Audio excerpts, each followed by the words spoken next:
कहाँ है? हाँ, ब्राह्मण अर्थात अलौकिक।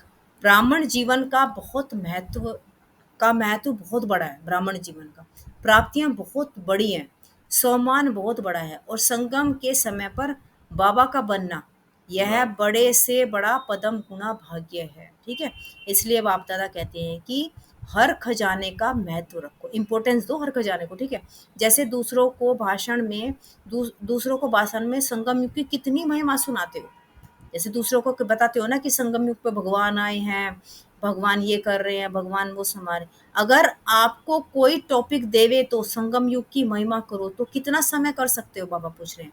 1 घंटा कर सकते हो? टीचर्स बोलो, जो कर सकता है वह हाथ उठाओ। तो जैसे दूसरों को महत्व सुनाते हो, महत्व जानते बहुत अच्छा हो। बाप दादा ऐसे नहीं कहेगा कि जानते नहीं हो। जब सुना सकते हो तो जानते हो, तभी तो सुनाते हो। अगर तुम्हें किसी चीज का पता ही नहीं तो तुम दूसरा थोड़े बताओगे, तुम्हें पता है तभी तो बता रहे हो।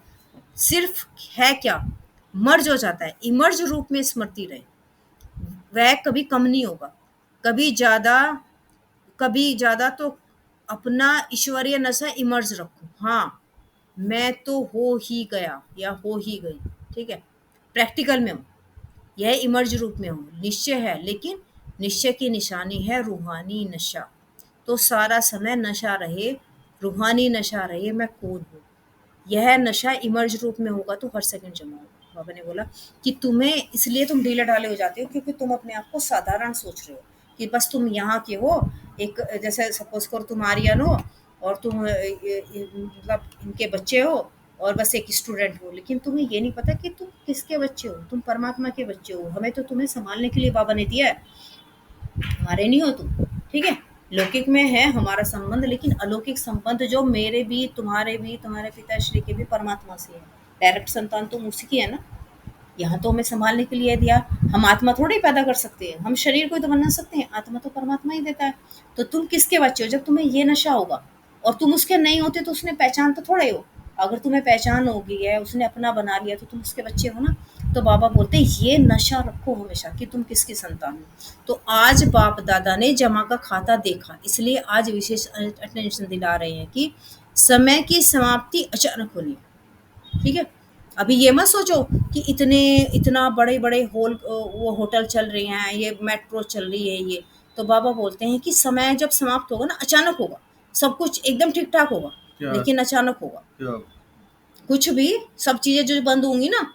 अब जैसे कोरोना में अचानक में हो गया था, एक दिन में सब कुछ हो गया था। सब कुछ एक दिन में सब कुछ बंद कर दिया था, लेकिन वो तो इंसान ने किया था। लेकिन ये तो प्रकृति सब कुछ सब इकट्ठा होगा ना एक साथ। तो बाबा बोल रहे हैं कि इस सोच में ना रहो कि ये धीरे धीरे होगा। अब जो भी होगा समाप्ति अचानक होनी है। यह नहीं सोचो कि तो मालूम तो पड़ता रहेगा, समय पर ठीक हो जाएगा। जो समय का आधार लेता है वह ठीक कर देगा, वह समय पर हो जाएगा। उनका टीचर कौन? समय या परमात्मा। परम आत्मा से संपन्न नहीं बन सके, और समय पर संपन्न बनाएगा। तो इसको क्या कहेंगे? समय आपका मास्टर है या परमात्मा आपका शिक्षक है? कौन है?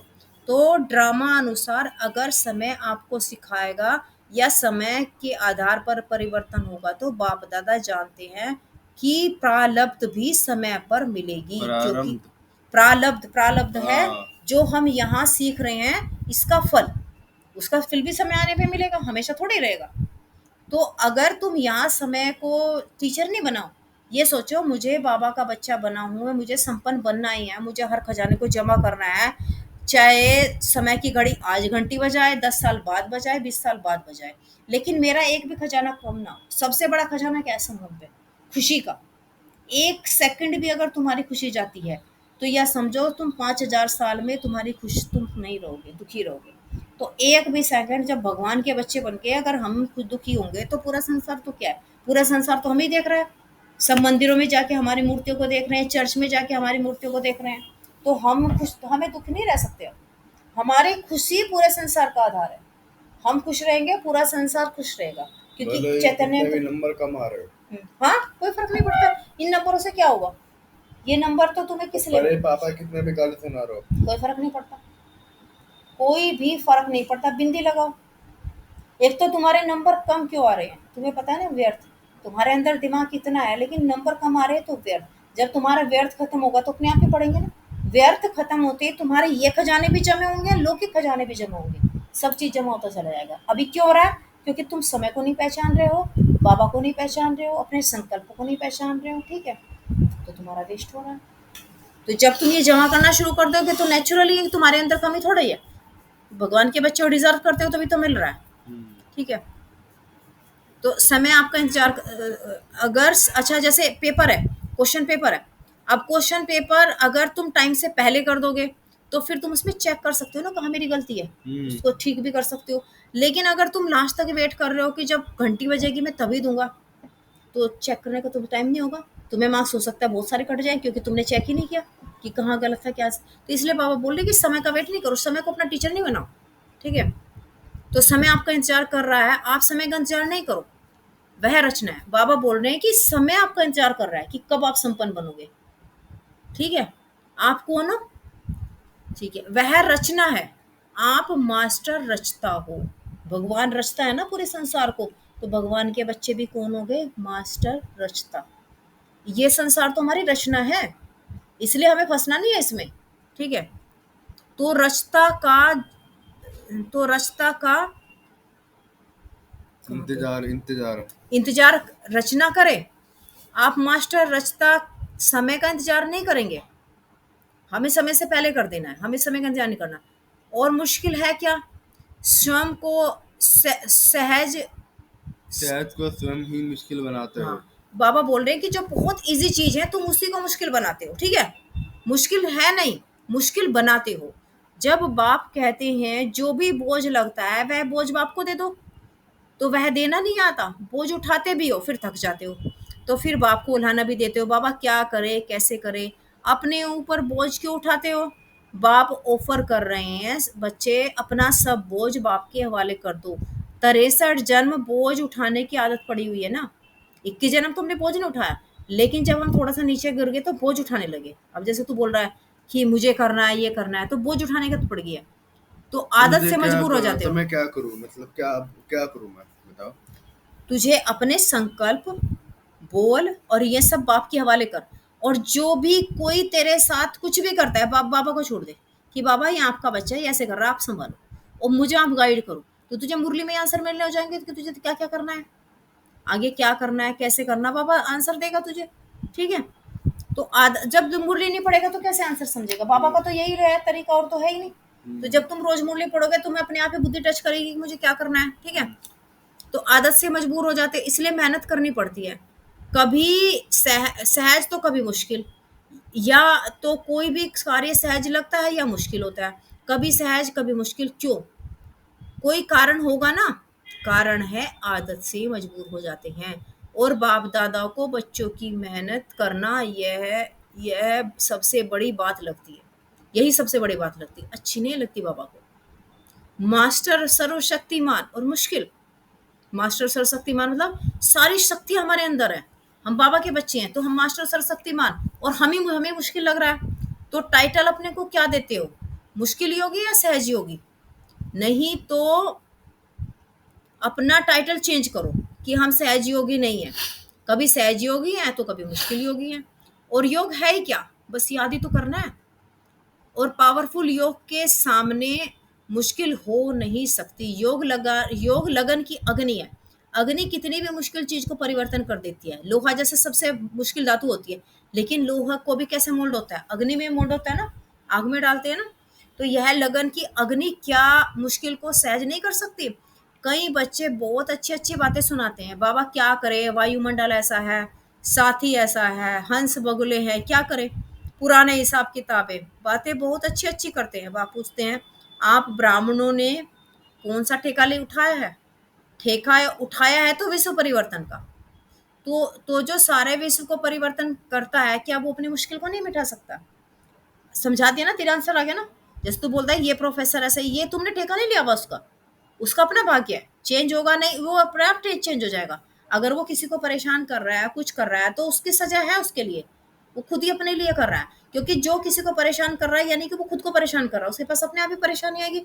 लेकिन आपने उसको ठीक करने का ठेका नहीं उठाया, आपने विश्व को परिवर्तन करने का ठेका उठाया। विश्व परिवर्तन मतलब जो आत्माएँ हैं सतयुग की, वो अपने आप ही चेंज हो जाएँगी। सतयुग बना रहे हो तुम अपने लिए, ठीक है? तुम्हें विश्व परिवर्तन करना है और अपने विचारों से करना है। बाकी प्रकृति को तो बाप अपने आप ही बदल देगा। हमें खुद को बदलना है। हमें दुनिया को नहीं बदलना है, हम खुद को बदलेंगे, क्योंकि सतयुग में हमें जाना है, सबको नहीं जाना है। हमें सतयुग के लायक यहीं बनना पड़ेगा। सतयुग बाबा तैयार है, पूरी प्रकृति तैयार है हमारे लिए, सब कुछ तैयार है। हम तैयार नहीं है। जैसे ही हम तैयार हो जाएंगे तो सब प्रकृति को पता भी नहीं चलेगा, वो सारा खेल फटाफट कर देगी। लेकिन हम तो तैयार हो। अगर हमारे अभी परेशान होने के संस्कार हैं, अपने आप को ठीक नहीं रख सकते हैं, अपने विचारों को ठीक नहीं कर सकते, अपने बोल पे कंट्रोल नहीं है, अपने संकल्प पे कंट्रोल नहीं है, अपने समय पे कंट्रोल नहीं है, तो हम तैयार हैं? तैयार नहीं है ना। जब हमारी ये सारी चीजें तैयार हो जाएंगी, प्रकृति तो हमारी रचना है, वो तो हमारा इंतजार कर रही है, वो तो हमारी दासी है, लेकिन उसके मालिक तो तैयार हो। ठीक है। अब जैसे कोई प्राइम मिनिस्टर बनता है, उसको कुछ करना होता है, उसके नीचे वाले लोग सब तैयार है कि उसको कैसे रिगार्ड करना है, उसको कैसे राज तिलक करना है, सब कुछ।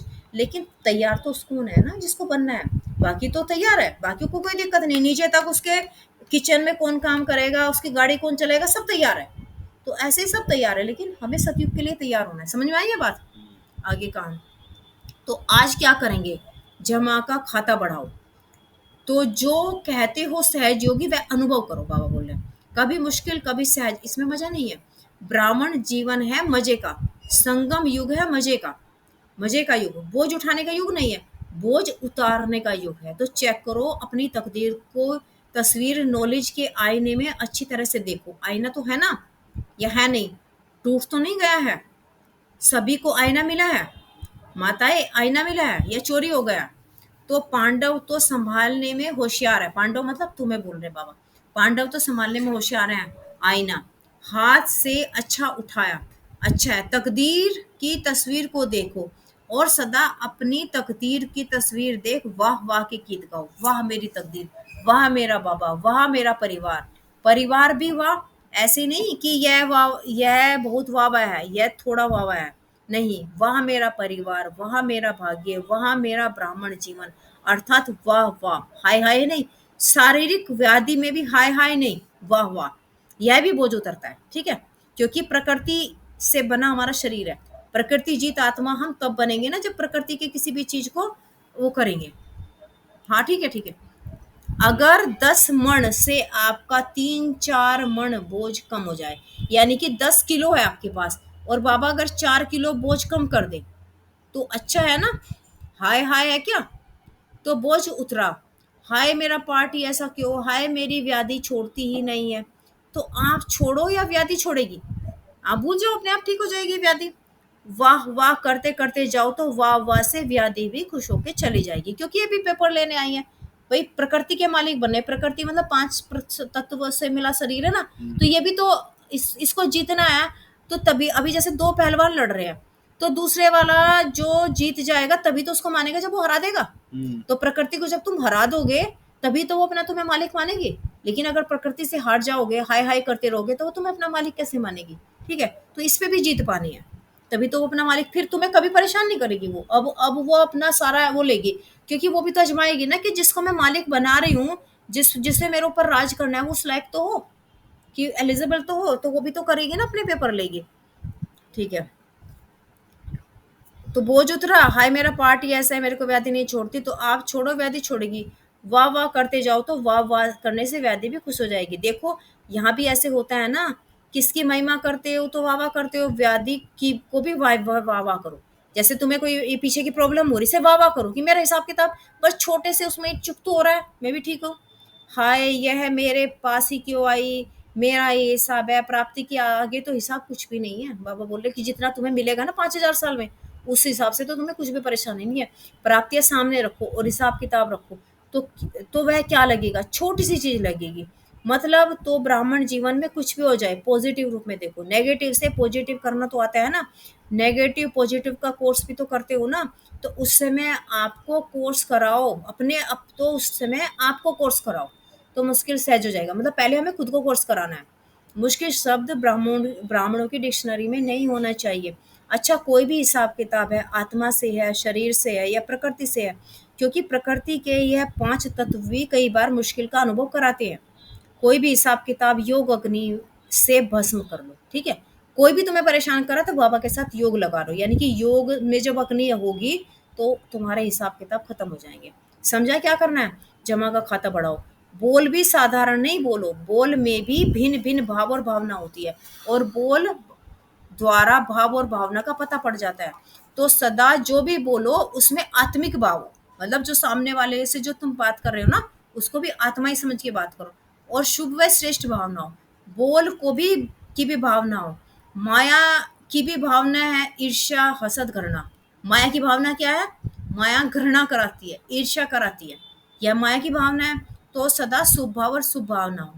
ऐसा है, चेक करना है समय का खजाना, बोल का खजाना, संकल्पों का खजाना, शक्तियों का खजाना, ज्ञान का खजाना, गुणों का खजाना। एक एक खजाने को चेक करो, क्योंकि हर खजाने का खाता जमा करना है। इन सर्व खजानों का खाता भरपूर हो तब कहेंगे फुल फुल मार्क्स, अर्थात पास विद ओनर। ऐसे नहीं सोचना एक खजाना अगर कम जमा है तो क्या हर्ज है, लेकिन पास विद ओनर बनने के लिए सर्व खजानों में सब भरपूर बनना है। अच्छा, जो एक सेकंड में अपने संकल्पों को जहां चाहे सोचना चाहे वह चलता रहे, तो ऐसे समझते हैं तो हाथ उठाओ। एक सेकंड में कंट्रोल हो जाए, एक सेकंड में माइंड कंट्रोल हो जाए, तो एक सेकंड में हो सकता है? अगर कर सकते हो तो हाथ उठाओ। तो बाबा हाथ उठवा रहे हैं कि जो अपने सारे संकल्पों को एक सेकंड में भुला के बाबा से योग लगा लेना, तो आगे करो। अच्छा, इस वायुमंडल में, मधुबन में बैठे हो, मधुबन का वायुमंडल पावरफुल है। इस वायुमंडल में इस समय मन को कंट्रोल कर सकते हो? बाबा पूछ रहे हैं। चाहे मिनट में करो, चाहे सेकंड में करो, लेकिन अगर कर सकते हो तो ऑर्डर दो मन को, बस आत्मा परम धाम निवासी बन जाए। ऑर्डर मानता है या नहीं?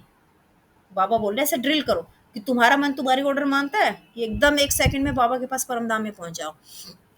अच्छा, चारों ओर के सर्व खजानों के मालिक बच्चों को सदा मुश्किल को सेकंड में परिवर्तन करने वाले सहज योगी, सदा संकल्प समय बोल कर्म को श्रेष्ठ बनाने वाले, सदा बचत का खाता बढ़ाने वाले, सदा मन के मालिक, मन बुद्धि संस्कार को ऑर्डर में चलाने वाले, ऐसे स्वराज्य, स्वराज्य मतलब खुद पर राज्य करने वाले बच्चों को, चाहे देश में हो विदेश में हो, लेकिन दिल से दूर नहीं है, ऐसे चारों ओर के बच्चों को बाप दादा का याद प्यार नमस्ते।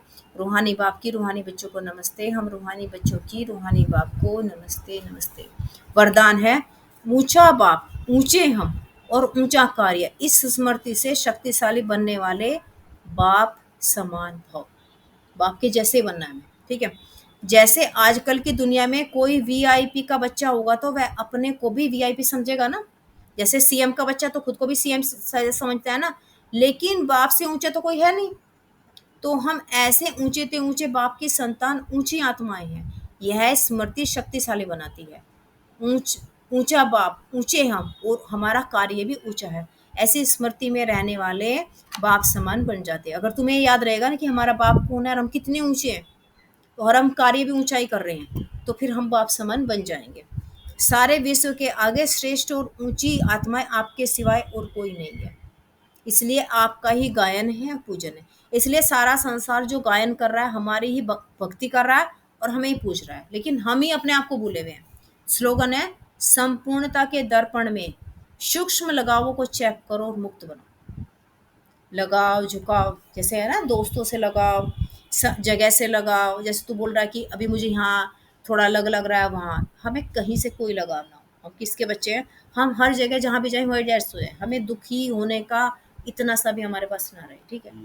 तो ये है, सूक्ष्म लगाव से भी मुक्त बनो, ठीक है। आई समझ में? हो गया। हाँ।